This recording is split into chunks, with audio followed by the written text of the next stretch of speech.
Welcome back to the Deep Dive. It always fascinates me how some of the biggest breakthroughs, whether it's art or science, they often seem to pop up almost out of nowhere. Not really from some grand plan, but from, like, a total accident.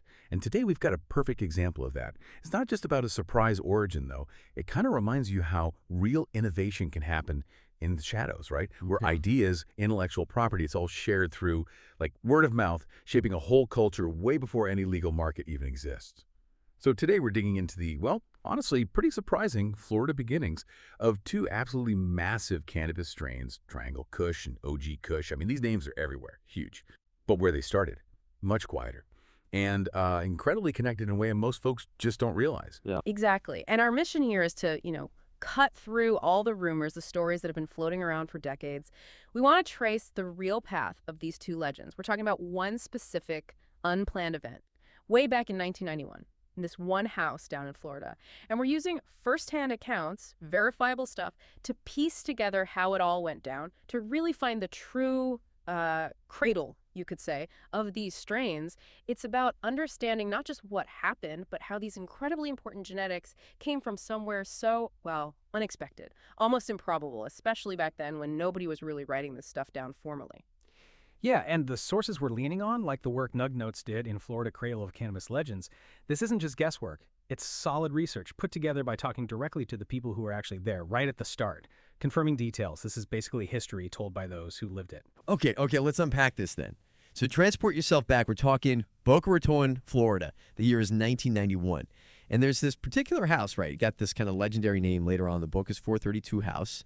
Sounds pretty suburban, 4-bed, 3-bath, 2-car garage type place. But what was happening inside, that was the real story. You had this guy, Marty, who was co-managing the indoor grow there, had like a 40-60 split deal with the owner. Seems almost professional, right? But you got to remember, this was all totally underground, clandestine. And just to give you a sense of the scale, this Boca house, it wasn't some small isolated thing. It was just one piece of this, like, huge network. Marty's partner, his circle, they were running dozens of these grows all over Florida. We're talking setups, often using, let's just say, borrowed electricity, stolen power hookups. Each house packed with like 15, 18 high-intensity lights. Some even doubled up using these things called flip boxes, special gear to, maximize the light cycles efficiently. Super important for these kind of high-stakes operations. The sources make it clear there was, and I quote, no shortage of gas in early 90s Florida for this stuff. This was big. A really extensive, well-funded network, all operating way outside the law. Right. And what's really wild here is how something that seems like a mistake, something you'd normally consider a total disaster in a grow room, actually turned into something huge. So at this Boca house, right in the middle of this big operation, there was this very specific accident in the garden, as they call it. Marty had brought back seeds from Amsterdam. That was pretty common back then, growers looking for new stuff, new genetics. But crucially, a batch of Hindu Kush seeds he was growing, they unexpectedly hermed. Okay, hermed. What exactly does that mean for people who might not know? Right. It means the female plant started developing male parts, male flowers. It became hermaphroditic. And in cannabis growing, especially if you want potent seedless flowers, that's usually really bad news because those male parts release pollen. And that pollen can ruin the whole crop, right, by seeding all the female flowers. Exactly. Normally, it's a grower's nightmare. It can drastically reduce the value and potency of the harvest. But here's the twist. This wasn't planned, obviously. And these hermed Hindu Kush plants, well, they ended up pollinating another room nearby, a room growing a strain called Emerald Triangle. Oh, wow. So cross-pollination by accident. Totally by accident. What could have been a financial hit, this uncontrolled pollination, it actually created something completely new. And really significant. It resulted in this small batch of seeds, but they were incredibly potent. This wasn't some careful breeding project. It was pure chance. A genetic fluke that honestly ended up reshaping cannabis history. Yeah. It really speaks to how unpredictable discovery can be, especially when you're doing stuff in the shadows like that. That's incredible. So from what sounds like a potential disaster, this accidental pollination, you get this game-changing seed stock.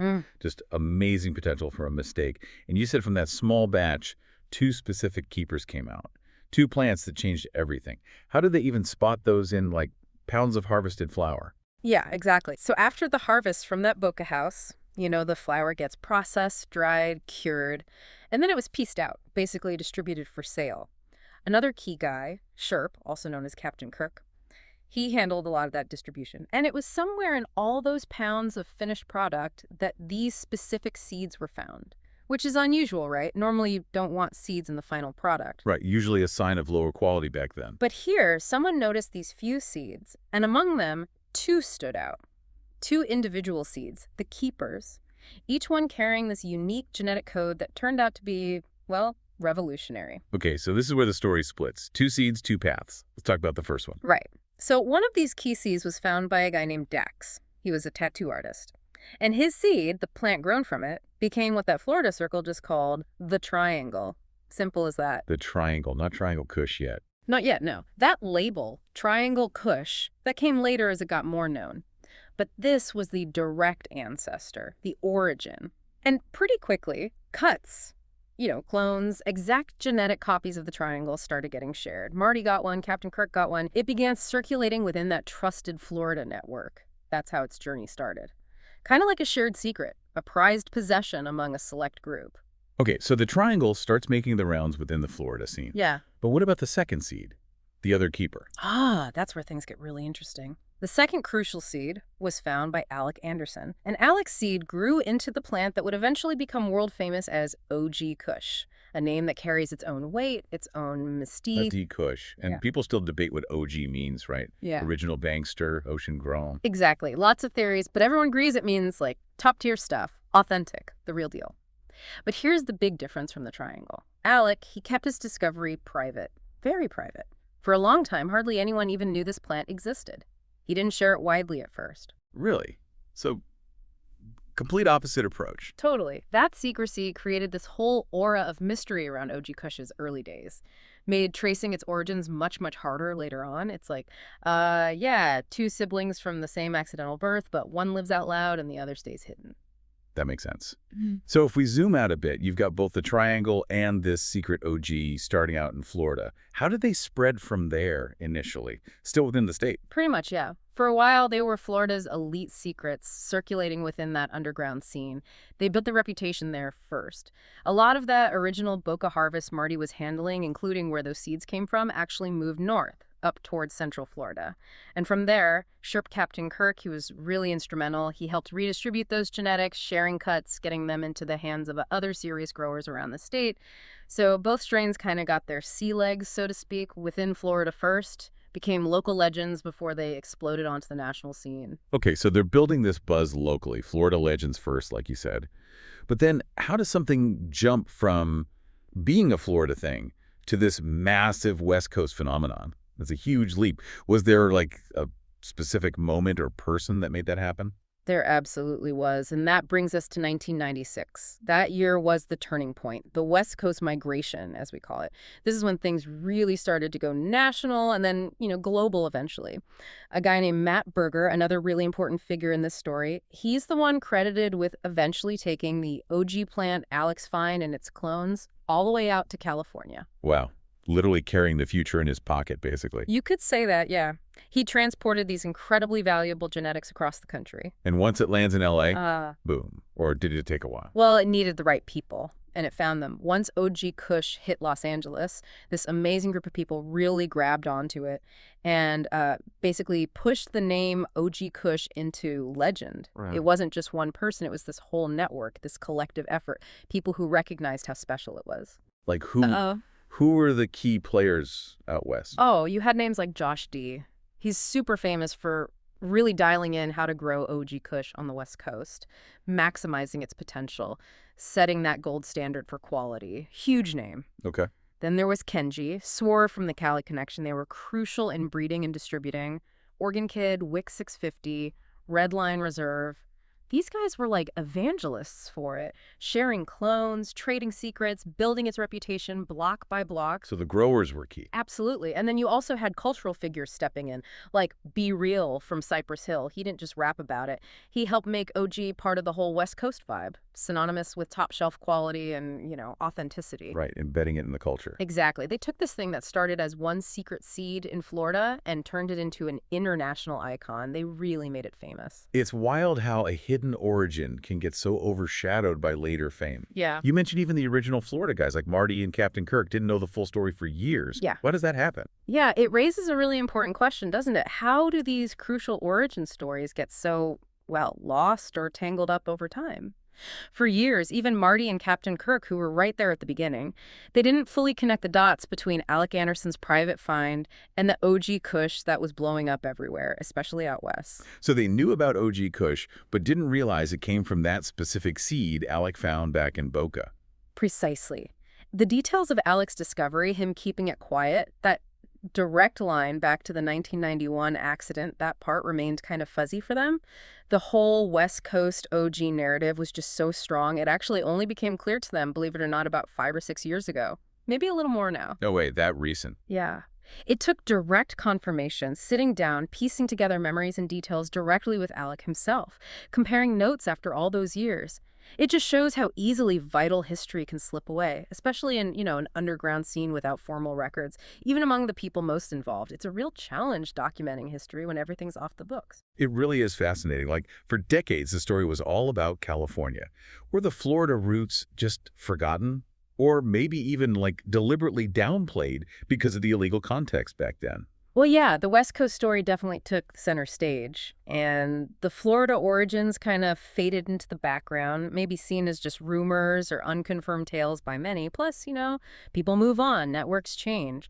And that culture of secrecy, while necessary for survival back then, it also meant the full story wasn't easily shared or documented. So bringing it all together later, it involved a lot of careful communication, rebuilding trust between these original figures, Alec, Marty, Sherp, others, cross-referencing what everyone remembered. It was a real conscious effort to reconstruct a history that was mostly just passed down by word of mouth. That's incredible dedication to getting the story right.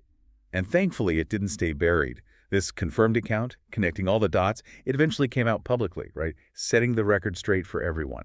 Exactly. The full story, with all the pieces finally put together, it did get a proper public airing. It happened on a special episode of the Adam Dunn Show, actually, an episode focused specifically on Florida cannabis history called Florida Crippy. Okay, so it wasn't just a leak, it was planned. Oh yeah, very much planned. It was carefully coordinated, efforts led by folks like Miami Mango and Sherp Captain Kirk again to really bring this whole complex history to light properly, comprehensively.